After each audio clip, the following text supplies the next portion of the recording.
നമസ്കാരം. പ്രിയപ്പെട്ട എല്ലാ പ്രേക്ഷകർക്കും സ്വാഗതം.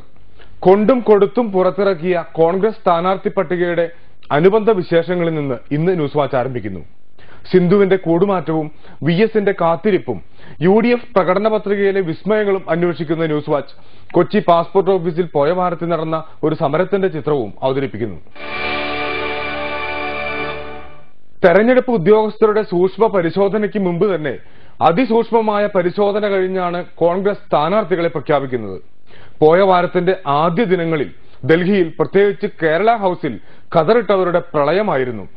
ഹൈക്കമാൻഡുമായി ചർച്ച നടത്താൻ ബൂത്ത് പ്രസിഡന്റ് വരെ അലക്കിത്തേച്ച കുപ്പായവും വെളുത്ത ചിരിയുമായി അലഞ്ഞു നടക്കുന്ന അവസ്ഥ. പട്ടികയിൽ പേരുറപ്പിക്കാൻ അവിടെ ഡിസ്കഷൻ തുടരുമ്പോൾ നാട്ടിൽ ഫ്ലക്സ് അടിച്ച് മതിൽ ബുക്ക് ചെയ്ത് അനുയായികൾ ഉത്കണ്ഠയോടെ കാത്തിരുന്നു. ദിവസങ്ങളോളം നീണ്ട പങ്കുവെപ്പിന് ഒടുവിലായിരുന്നു പ്രഖ്യാപനം. കോൺഗ്രസിൽ എത്രയോ പ്രതിഭകളുണ്ട്, അവർക്കെല്ലാം സീറ്റ് കൊടുക്കാനാവില്ലല്ലോ എന്ന് KPCC പ്രസിഡന്റ് രമേശ് ചെന്നിത്തല വിശദീകരിച്ചു. വേണ്ടപ്പെട്ടവർക്കെല്ലാം സീറ്റ് ഉറപ്പിച്ചുകൊണ്ടുള്ള ആ സാന്ത്വനമൊന്നും ആരെയും ആശ്വസിപ്പിച്ചില്ല. ഇതുവരെ കെ കരുണാകരന്റെ കൂടെ നിന്ന ആളുകൾ, അവസാനം വരെ അദ്ദേഹത്തിന്റെ കൂടെ നിന്ന ആളുകളെ മുഴുവൻ വെട്ടി നിർത്തുന്ന രീതിയിലുള്ള ഒരു സ്ഥാനാർത്ഥി പ്രഖ്യാപനം വന്നപ്പോൾ തീർച്ചയായിട്ടും അതിൽ എനിക്ക് വേദന തോന്നി. കെ കരുണാകരൻ ഇത്ര വേഗം കോൺഗ്രസ് പാർട്ടി മറന്നോ? അദ്ദേഹം മരിച്ച് 3 മാസമാവുന്നേ ഉള്ളൂ. ഞങ്ങളുടെ സങ്കടങ്ങളെ ഞങ്ങൾ ഹൈക്കമാൻഡിനെ അറിയിച്ചിരുന്നു. അവിടുന്ന് വളരെ അനുഭവമായിട്ടുള്ള ഒരു ഇതാണ് ഞങ്ങൾക്ക് കിട്ടിയത്. അവർ പരിഗണിക്കാമെന്ന് പറഞ്ഞതാണ്. പിന്നെ എന്താണ് ഉണ്ടായത്, എങ്ങനെ വെട്ടിപ്പോയി ഈ പേരുകളൊന്നും എനിക്കറിയില്ല. പട്ടിക പുറത്തിറക്കിയ പാതിരാക്കി തന്നെ നാടാകെ പ്രതിഷേധവും വിമത പ്രഖ്യാപനങ്ങളും ഉയർന്നു.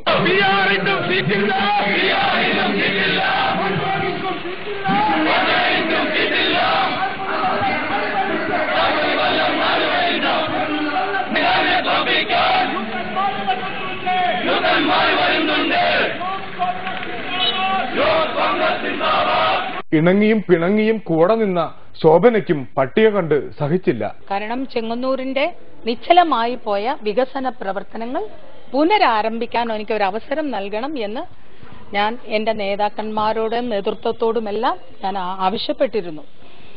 അതിനൊരവസരം ഉണ്ടായില്ല. പക്ഷെ എന്റെ നാടിനോടുള്ള ഒരു കമ്മിറ്റ്മെന്റ് ഉണ്ടല്ലോ എനിക്ക്. ഇതല്ലാതെ വേറൊരു മാർഗം ഇല്ല എന്ന് മനസ്സിലാക്കിയത് കൊണ്ട് ഞാനിവിടെ സ്വതന്ത്ര സ്ഥാനാർത്ഥിയായിട്ട് മത്സരിക്കാൻ തീരുമാനിച്ചത്. ഉന്നതങ്ങളിൽ പിടിപാടുള്ള ഹൈവി വലിയ തള്ളുകൂടാതെ തന്നെ സീറ്റ് തരപ്പെടുത്തി. പട്ടികയുമായി ഒന്നിച്ചു പോയവരും പിണങ്ങി രണ്ടായി പിരിഞ്ഞാണ് തിരിച്ചു വന്നത്. കോൺഗ്രസിൽ ഇതൊക്കെ പതിവ് കാര്യങ്ങളാണെന്ന് ഹൈബിക്ക് അറിയാം. അതൊരു യൂഷ്വൽ പാറ്റേൺ ആണ്. ഞങ്ങളുടെ ഒരു സാധാരണ ഒരു രീതി തന്നെ രണ്ടാമത് അനൗൺസ് ചെയ്യുക എന്നുള്ളതാണ്. അത് കോൺഗ്രസിന്റെ ഒരു ശൈലിയാണ്. അതെ, കോൺഗ്രസിൽ അതൊരു ശീലമാണ്.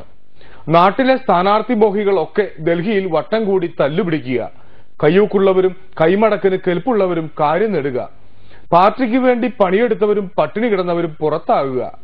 ഡൽഹിയിലെ ഈ പൊറാട്ട് നാടകം അവസാനിപ്പിക്കാൻ കോൺഗ്രസിന് എന്നെങ്കിലും കഴിയുമോ? ഡൽഹിയിൽ കണ്ടുപോയാൽ സീറ്റ് തരില്ലെന്ന് പറയാനുള്ള ആർജവമെങ്കിലും നേതൃത്വം കാണിക്കട്ടെ. കോൺഗ്രസിന്റെ അത്രയൊന്നും വരില്ലെങ്കിലും പട്ടിക കേരള കോൺഗ്രസിനും ഉണ്ടായിരുന്നു. മാണി സാറിന് വേണ്ടപ്പെട്ടവർക്കും കൂടെ വന്നവർക്കും പങ്കുവച്ചപ്പോൾ പുതുശ്ശേരി പുറത്തായി. പൊന്നുപോലെ മണ്ഡലം നോക്കി നടത്തിയ ജോസഫ് പുതുശ്ശേരിക്ക് പിടിച്ചു നിൽക്കാനായില്ല. എന്റെ നേരെ കൊലക്കത്തി ഉയർത്തി എന്നെ കൊല ചെയ്യാൻ ശ്രമിക്കുമ്പോൾ ആ കൊലയ്ക്ക് നിന്നുകൊടുക്കുന്നതാണ് അച്ചടക്കം എന്ന് ഞാൻ വിശ്വസിക്കുന്നില്ല. അങ്ങനെ കൊല ചെയ്യാൻ വരുമ്പോൾ ഒന്ന് പിടയ്ക്കാനെങ്കിലും കഴിഞ്ഞില്ലെങ്കിൽ ജീവനുള്ള ആളാണെന്ന് വിശ്വാസം എനിക്കില്ല. ഒന്ന് പിടയ്ക്കാനെങ്കിലും ഞാൻ ശ്രമിക്കും. അതെ, ഒന്ന് പിടച്ചു. പത്രിക കൊടുക്കാൻ തീരുമാനിച്ചെങ്കിലും വിവേകപൂർവ്വം പിന്നീട് വേണ്ടെന്ന് വെച്ചു. മാണി സാർ നെഞ്ചത്ത് കൈവച്ചു പറഞ്ഞു, പുതുശ്ശേരി നല്ലവൻ. പുതുശ്ശേരിക്ക് യാതൊരു അയോഗ്യതയുമില്ല. പുതുശ്ശേരി ഒറ്റും കുറവുള്ളയാളല്ല എന്ന് മാത്രമല്ല, പുതുശ്ശേരി വളരെ നല്ല വ്യക്തിത്വമുള്ളയാള്, നല്ല പ്രിയപ്പെട്ടയാള്, കേരള കോൺഗ്രസിന്റെ ഏറ്റവും തിളക്കമേറിയ ഒരു വ്യക്തിയാണ്. മിടുക്കനും നല്ലവനുമായ പുതുശ്ശേരിക്ക് ഏതെങ്കിലും കോർപ്പറേഷനോ മറ്റോ നൽകി കൂടെ നിർത്തണമെന്ന് മാണി സാറിനോട് അപേക്ഷ. അവിടെയും മക്കളെയും വേണ്ടപ്പെട്ടവരെയും കയറ്റിവച്ചേക്കരുത്. Malabar gold news watch, south ഇന്ത്യയിലെ ആദ്യത്തെ എക്സ്ക്ലൂസീവ് ട്രഡീഷണൽ ജ്വല്ലറി ഷോറൂം